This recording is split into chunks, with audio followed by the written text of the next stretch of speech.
Yeah, ano yung pansit batil patong?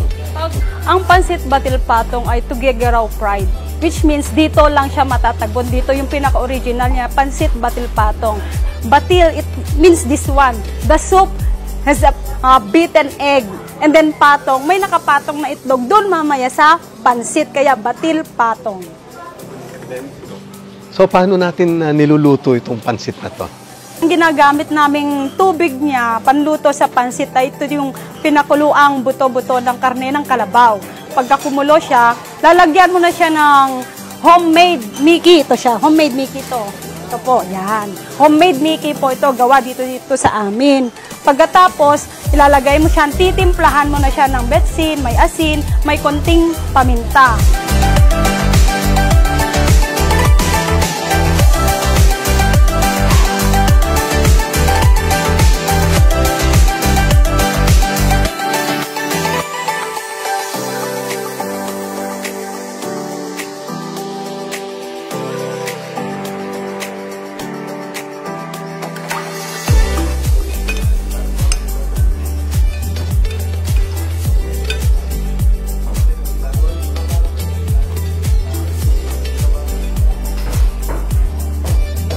Kakaiba itong pansit na batil patong, no?